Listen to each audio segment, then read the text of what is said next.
Bom dia, galerinha do Centro de Estudos Integrados Gênesis, professor Rômulo na área. Bom dia, galerinha do nono ano, meninos, meninas. Espero que todos estejam bem, tá? Todos estejam se cuidando nas suas casas diante dessa pandemia. Todos estejam cuidando dos seus familiares e eles estejam cuidando de vocês. Galerinha, a gente veio para mais uma aula de geografia hoje, quarta-feira, dia 29, tá, de abril, e vamos estudar um pouquinho mais. O que eu quero de vocês? Caderno, lápis, caneta, livro didático para aqueles que têm. A galera que não tem livro didático, vamos copiar, fazer as anotações necessárias, tá ok? Quem tá com o livro didático, por favor, coloca lá no capítulo 2, tá, galerinha?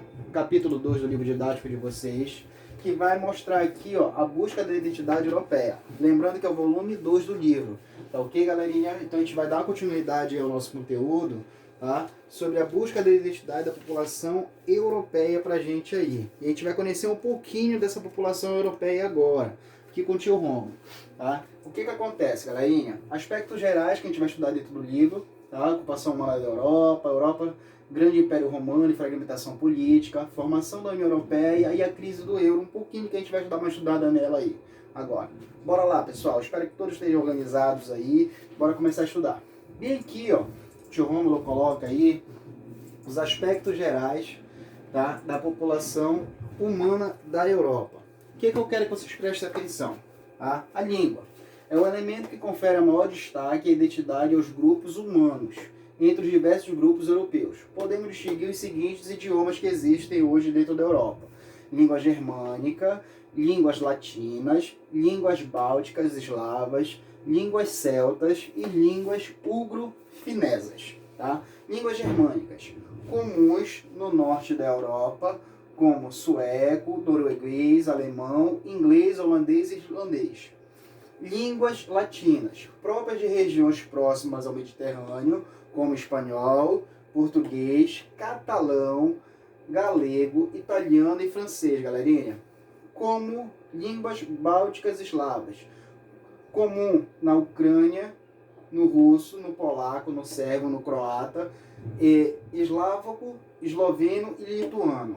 Línguas celtas, como irlandês, galês, falado na região de Gales, sudoeste do Reino Unido, bretão, região da Bretanha e na França. Língua ugro-fineses, como fineses, ugrano e estoniano. Aí a gente tem a variedades linguísticas que existe dentro da Europa, galerinha.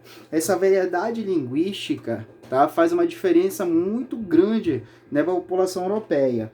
Somente é determinada a origem das línguas faladas pelos bálticos, tá, e albaneses, não havendo semelhança entre elas e as demais línguas europeias.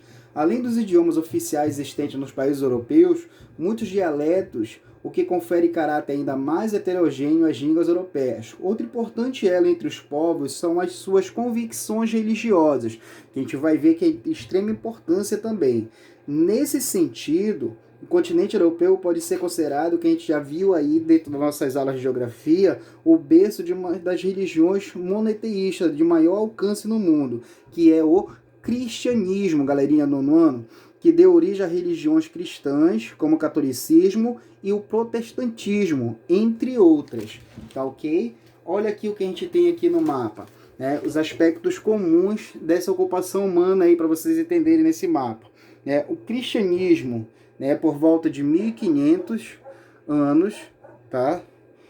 Depois de Cristo. Religião, que ele coloca em laranja, bem aqui, ó, pra gente, tá? Tradicional. O islamismo aqui em verde, ó, pra gente, tá? Em 1500. Esses traços aqui, vocês estão vendo em vermelho no mapa, onde a setinha do mouse está passando, tá?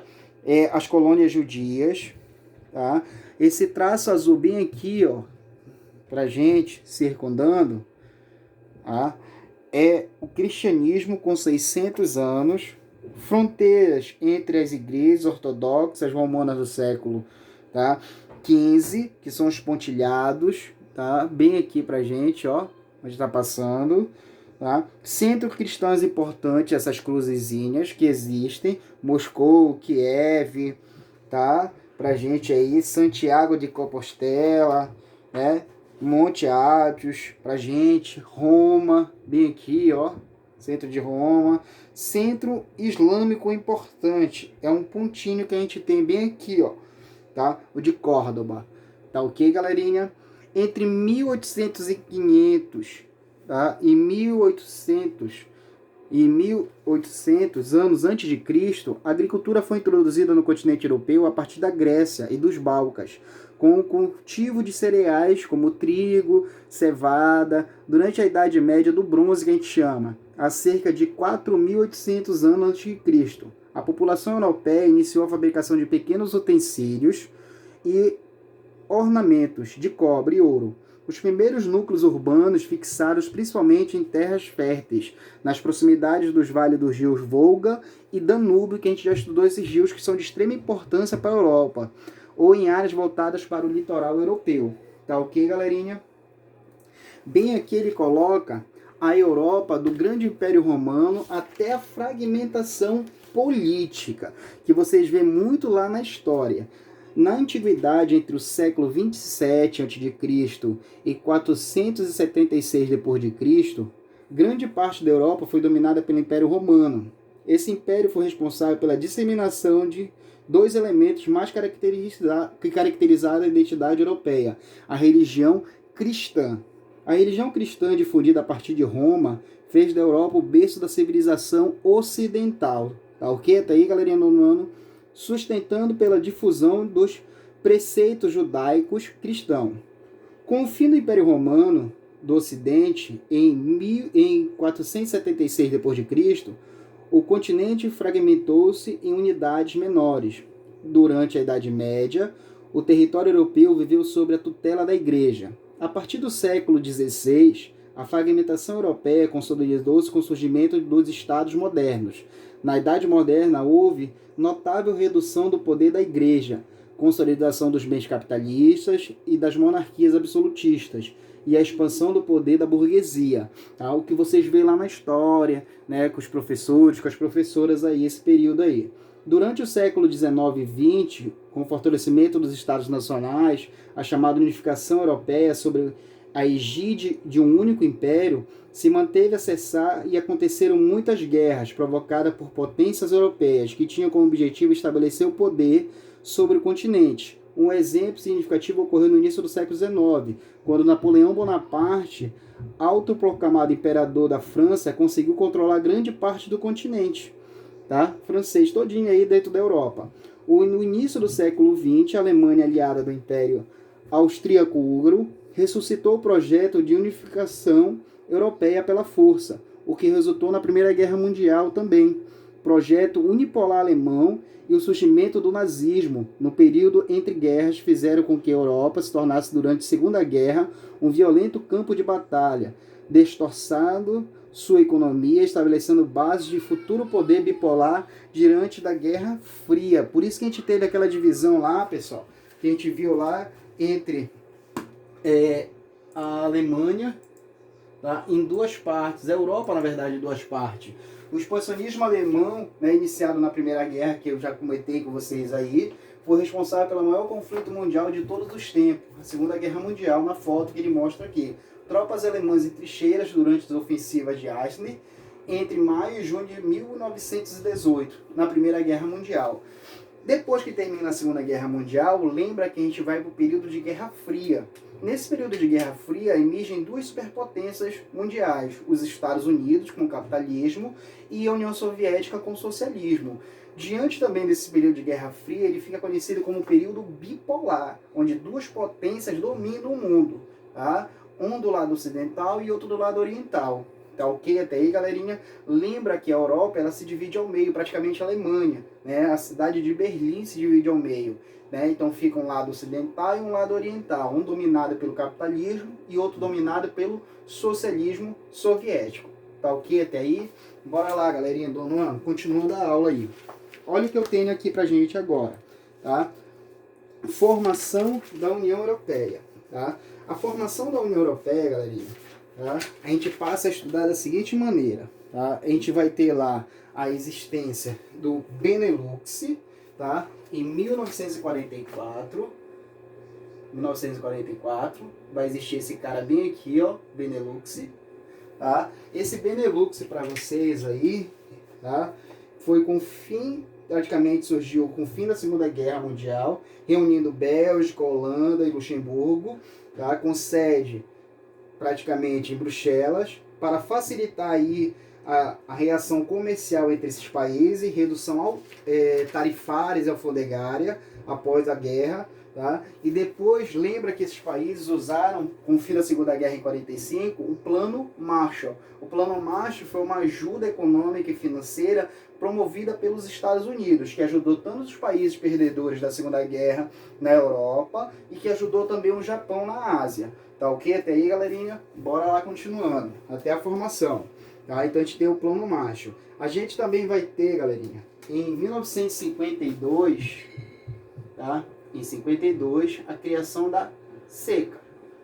Tá? O que é isso, pessoal, professor? Né? A SECA que o professor colocou aí pra gente aí. É a Comunidade Europeia do Carvão e do Aço, criada com sede em Luxemburgo.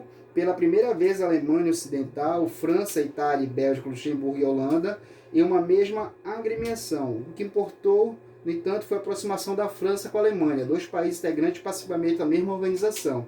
A intenção era se favorecer de algo que desse, né, vamos dizer assim, viabilidade econômica aos países, no caso o carvão aí, né, que fez unir esses países. Em 57, a gente vai ter, em 1957, a gente vai ter a criação do MCE. Tá? O MCE é o Mercado Comum Europeu, tá? Que vai ser um embrião do Bloco Econômico da União Europeia. Aqui vai ser um embrião que vai dar origem aqui, ó, a União, tá? Europeia, galera. Tá? Então, olha aí como tem o caminho aí até chegar à formação da União Europeia, o Bloco Econômico em si. Tá? Instituído em 1957, no Tratado de Roma e com sede em Bruxelas, o Mercado Comum, tá, Europeu teve como fundadores os mesmos 6 países que formaram a SECA. Essa organização ficou conhecida como Europa dos Seis e visava ampliar os benefícios propostos pela organização anterior. Outros produtos, assim como criar o intercâmbio de mão de obra, facilitando o trânsito profissionais de empresas e países, tá? Até chegar à formação da União Europeia em si. Tá ok? Tá aí, galerinha? Bora prestar atenção. A partir de 1985, o Mercado Comum Europeu passou a se chamar Comunidade Econômica Europeia. Tá? Então, esse cara aqui, a MCE, tá? MCE, em 1985, tá? Passou a se chamar Comunidade Econômica Europeia, tá? Pra gente aí, tá? CEE. O objetivo da Comunidade Econômica Europeia fundamentou-se na integração econômica entre os países membros, eliminando as barreiras alfandegárias e adotando tarifas unificadas para o comércio externo, estendendo-se a área de atuação e organização.